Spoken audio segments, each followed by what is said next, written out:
जय हिंद everyone. I welcome you all to the daily class YouTube channel. तो अपनी वोकैबलरी सीरीज को कंटिन्यू करते हुए आज हम करने वाले हैं वोकैबलरी का set 3, which is going to be very very important for C D S, N D F CAT 1 2026। मतलब सारे ही एग्ज़ाम्स जो हैं आपके डिफेंस एग्ज़ाम्स हों या फिर वैसे भी जनरल आपकी वोकैबलरी अच्छी होनी ही चाहिए, ठीक है।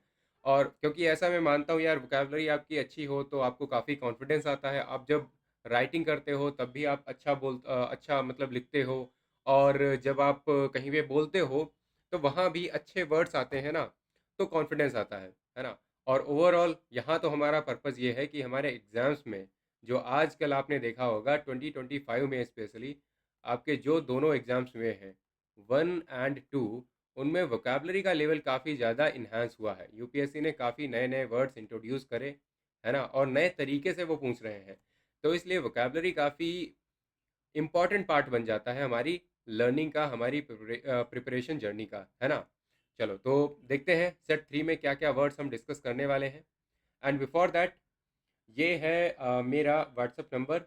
यहाँ पर अगर आपको कोई भी सजेशन है, कोई भी डाउट है या फिर आपका कोई भी क्वेरी है तो आप मुझे टेक्स्ट कर सकते हो।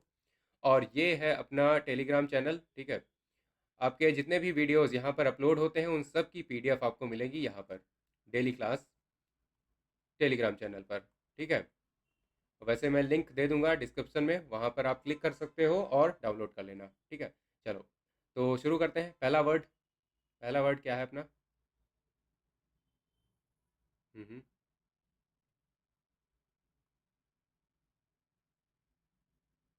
Okay, so here here we go.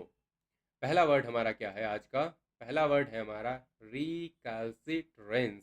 Recalcitrance, इसका मतलब क्या होता है? देखो, रिकैल्सिट्रेंट हम डिस्कस कर चुके हैं, अब यहाँ पर उसी का हमारा ये नाउन होता है, ठीक है। ये नाउन होता है। इसका मतलब क्या होता है? रिकैल्सिट्रेंस मीनिंग होती है स्टबर्न रेजिस्टेंस टू अथॉरिटी। जब कोई रेजिस्टेंस देता है स्टबर्नली टू अथॉरिटी, उसे बोलते हैं रिकैल्सिट्रेंस। क्या होता है, कई बार आप मना तो करते हो कुछ चीज़ों को, लेकिन कई बार क्या होता है, कई ज़्यादा जिद करके जब मना करते हैं ना, कतई मतलब सामने वाला कितनी भी कोशिश कर ले वो हार जाता है, लेकिन ये बच्चा, जैसे के लिए आप एग्जांपल में देख लो, ये बच्चा मानने वाला नहीं लग रहा है ना। ये बच्चा मानने वाला नहीं लग रहा, तो इससे आप बोल सकते हो कि इसके ऊपर जो अथॉरिटी है इनके पेरेंट्स की, वो लूज हो रही है ना। And he is स्टबर्नली being resistant towards authority. अगर सिनोनिम्स की बात करें तो फिर आप डिफाइंस बोल सकते हो या फिर ऑब्स्टिनेसी बोल सकते हो। इसी से आपका मतलब ये ऑब्स्टिनेसी हो गया, है ना, या फिर डिफाइंस हो गया, मना कर देना किसी चीज़ को, कतई डिनाई कर देना, डिफाई कर देना। तो ये आपके जो वर्ड्स होते हैं ये सिनोनिम्स हो जाते हैं। यूसेस, यूज कैसे करोगे इस वर्ड को? The recalcitrance of officials delayed the reform, है ना।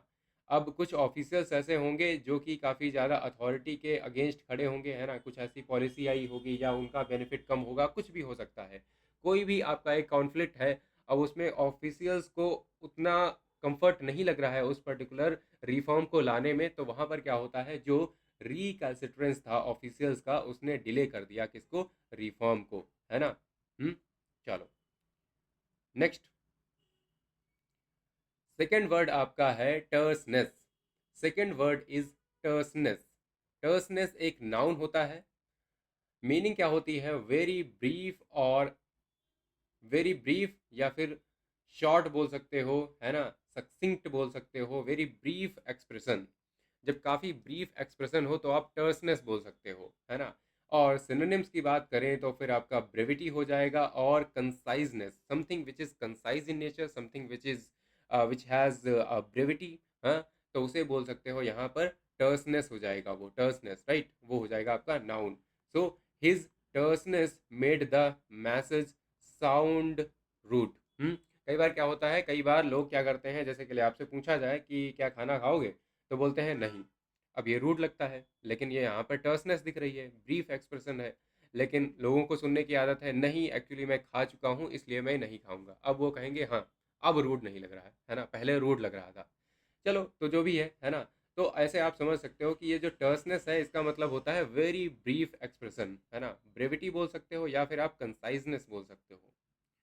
नेक्स्ट वर्ड है आपका ग्रैंडिलोक्यूंट। ग्रैंडिलोक्यूंट, अब लोक्यूंट आपका होता है बोलने से रिलेटेड वर्ड होता है, और ग्रैंडी का मतलब होता है बड़े बड़े।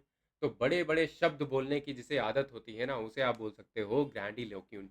हम्म।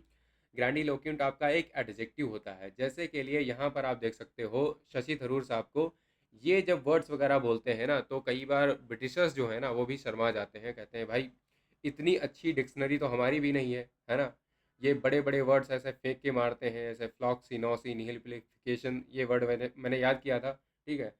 और जैसे के लिए इसकी मीनिंग क्या होती है, यूजिंग पॉम्पस और एग्जेजरेटेड लैंग्वेज, ऐसी लैंग्वेज जो काफ़ी दिखावटी है, काफ़ी ज़्यादा मतलब एग्जेजरेटेड है ना, अपनी बढ़ा चढ़ा के एकदम बोली जा रही है।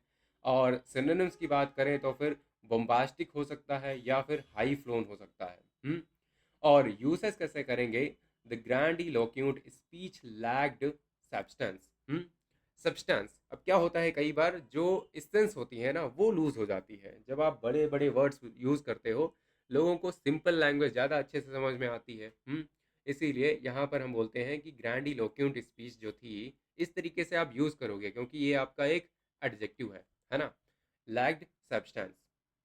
नेक्स्ट वर्ड हमारा क्या है आज का, assimilate. Okay, so the word is assimilate. Assimilate आपका एक वर्ब होता है। मीनिंग क्या होती है, absorb and understood fully, understand fully, ठीक है। एब्जॉर्व करना और उस चीज़ को अच्छे से समझ लेना, मतलब आपने एसिमिलेट कर लिया है उस पर्टिकुलर चीज़ को। जैसे के लिए एग्जाम्पल के लिए मैंने यहाँ पर लगाया है कि रिलीजन्स वगैरह होते हैं, कुछ कंट्रीज़ क्या करती हैं, एब्जॉर्व करती हैं और अंडरस्टैंड करती हैं, फिर वो हारमनी में रहते हैं, है ना। तो सिनोनिम्स की अगर बात करें तो इंटीग्रेट हो गया या फिर डाइजेस्ट हो गया, तो ये आपके जो वर्ड्स हैं ये हो जाएंगे सिनोनिम्स ऑफ एसिमिलेट। और यूज कैसे करोगे, students must assimilate concepts not just memorise them. अब आप एसिमिलेट करने की बात कर रहे हैं, मतलब आप एब्जॉर्व करो उस पर्टिकुलर टॉपिक को, अंडरस्टैंड करो पूरी तरह से, है ना, केवल बस मेमोराइज ना करो। तो इस तरीके से आप यूज कर सकते हो, क्योंकि ये क्या है, ये एक वर्ब है ना, वर्ब है, तो ये आपका मॉडल वर्ब से बाद में आएगी। नेक्स्ट वर्ड है आपका परवेजिव। परवेजिव, परवेजिव आपका एक एडजेक्टिव होता है। परवेजिव होता है एक एडजेक्टिव, और मीनिंग होती है स्प्रेडिंग वाइडली थ्रू आउट। जो चीज़ बराबर तरीके से इधर उधर फैल रही होती है उसे कहते हैं pervasive. Something is pervasive in nature, it means something is spreading widely through out. जितनी भी जगह आपको दिख रही है ना, हर जगह पर वो फैलती हुई जा रही है। तो फिर आप बोल सकते हो सिनोनिम्स की जगह वाइड स्प्रेड या फिर ओमनी प्रेजेंट। जैसे कि लिए आजकल इंटरनेट हो गया है, या फिर आर्टिफिशियल इंटेलिजेंस हो गया है, तो ये चीज़ें क्या हो गई हैं, ये they are actually becoming pervasive in nature, है ना।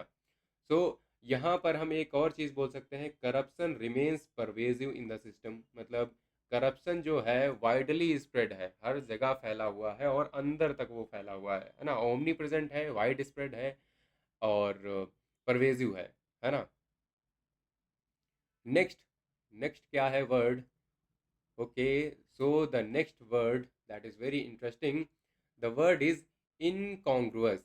इनकॉन्ग्रुअस आपका एक एडजेक्टिव होता है। इनकॉन्ग्रुअस आपका एक एडजेक्टिव होता है, मीनिंग होती है आउट ऑफ प्लेस और not matching. Something which is not matching, something which is out of place, something which is slightly absurd और awkward, then you can say that thing is incongruous in nature. क्योंकि एक adjective है। आप incompatible बोल सकते हो। Incompatible क्या होता है, जो चीज़ साथ में compete ना कर पाए, मतलब आपका जो है कि कंपैटिबल नहीं है वो। कंपैटिबल चीज़ क्या होती है, जो मतलब बड़ी ही सहज होती है, आराम से चलती है साथ साथ में, लेकिन ये इनकम्पैटिबल है, हाँ, एब्जर्ड है, थोड़ी सी हटके है ना, जैसे बोलते हैं थोड़ा सा हटके, थोड़ा सा नया। So his actual tone was incongruous with the serious topic. Serious topic के साथ में थोड़ा सा इनकॉन्ग्रुअस थी, थोड़ी सी एब्सर्ड थी, out of place, not matching, it was not matching with the serious topic. Topic serious था लेकिन उसकी टोन जो थी वो स्लाइटली कैजुअल हो गई, इसलिए वो इनकॉन्ग्रुअस इन नेचर हो गई, है ना। कि मतलब सीरियस टॉपिक के साथ में अगर कोई हंस हंस के थोड़ा सा बोलेगा तो वो क्या हो जाएगा, इनकॉन्ग्रुअस हो जाएगा। नेक्स्ट आपका वर्ड है मेंडेसियस। मेंडेसियस आपका एक एडजेक्टिव होता है। मेंडेसियस आपका एक एडजेक्टिव होता है और मीनिंग होती है डिसऑनेस्ट और लाइंग। डिसऑनेस्ट और lying and the synonyms are deceitful and untruthful. कुछ ऐसी चीज़ें होती हैं जो कि मतलब थोड़ा सा दिखने में कुछ और होती हैं लेकिन असल में कुछ और होती हैं, उन्हें आप बोल सकते हो मेंडासियस। सो ये होती हैं डिसीटफुल मतलब धोखे वाली चीज़ें, और अनट्रुथफुल जो ट्रुथ नहीं है ना, जो ट्रुथ नहीं है वो वाली चीज़ें, मतलब आप उन्हें झूठ बोलना भले भले ही मुश्किल हो लेकिन आप अनट्रुथफुल बोलते हो, वो सच नहीं है।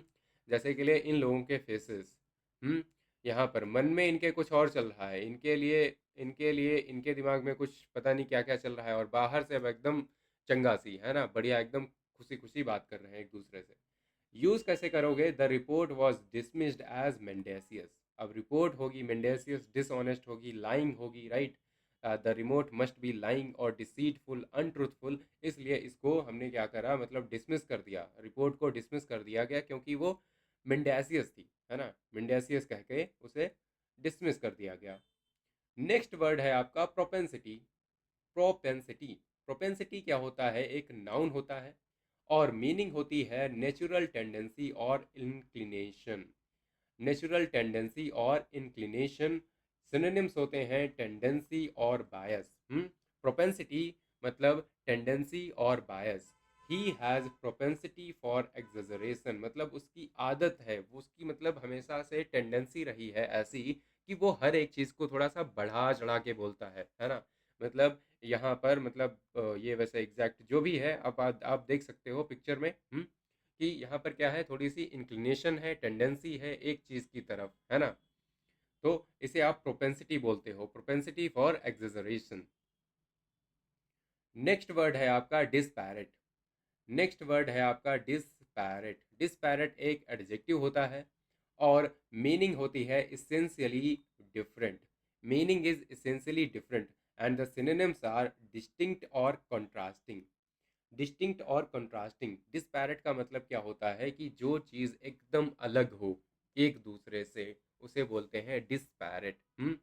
So the committee included disparate view points, मतलब यहाँ पर क्या होगा, यहाँ पर ऐसा होगा कि कुछ लोग ऐसे बैठे होंगे जिनका ओपिनियन कंप्लीटली डिफरेंट होगा और कुछ लोगों का कंप्लीटली डिफरेंट होगा उनसे, है ना। तो डिस्पैरेट व्यू पॉइंट्स यहाँ पर देखने को हमें मिल रहे हैं। नेक्स्ट है आपका प्लासिड। प्लासिड एक बड़ा ही पॉजिटिव वर्ड है। मीनिंग इसका पार्ट्स ऑफ स्पीच होती है एडजेक्टिव, मीनिंग होती है calm and peaceful. So the synonyms are serene and tranquil. Serene and tranquil and the usage is her placid expression reassured everyone. जो उसके जो प्लासिड एक्सप्रेशन थे उन्होंने सबको, उसने सबको एश्योर कर दिया कि ठीक है कोई बात नहीं है, मतलब कोई दिक्कत वाली बात नहीं है, क्योंकि उसने काफ़ी प्लासिड एक्सप्रेशंस दिए, काम एक्सप्रेशंस दिए, सीरीन ट्रैंक्वाइल, है ना, सबको लगा कि सब बढ़िया है ना, कोई दिक्कत वाली बात नहीं है। सो अगेन वही वाली बात मैंने आपको बताया था कि क्या करना है, वोकैबलरी को रिवाइज करना है ना, और उन्हें वर्ड्स को यूज़ करना है, meet them often and use them boldly and watch them stick forever. हमेशा वर्ड्स आपके साथ में रहेंगे, तो क्या करना है, सबसे पहले रिवाइज करना है, खुद के सेंटेंसेस बनाने हैं, है ना, और फिर बाद में सेंटेंसेस तो बनाते ही हो, लेकिन अब जब भी आप बोलते हो ना, तो वहाँ पर कोशिश करो अगर कोई राइट वर्ड आपको मिल रहा है तो उसको यूज़ करो, है ना, उसको डेफिनेटली आपको यूज़ करना चाहिए। सो अगेन पीडीएफ के लिए ये है अपना टेलीग्राम चैनल, यहाँ पर आपको मिलेगी पीडीएफ, लिंक तो मैं दे ही दूंगा डिस्क्रिप्शन में, ये है WhatsApp number. So thank you everyone, bye bye, take care, मिलते हैं अगले वीडियो में अगले सेट के साथ, अगले नए 10 वर्ड्स के साथ, राइट। Okay then.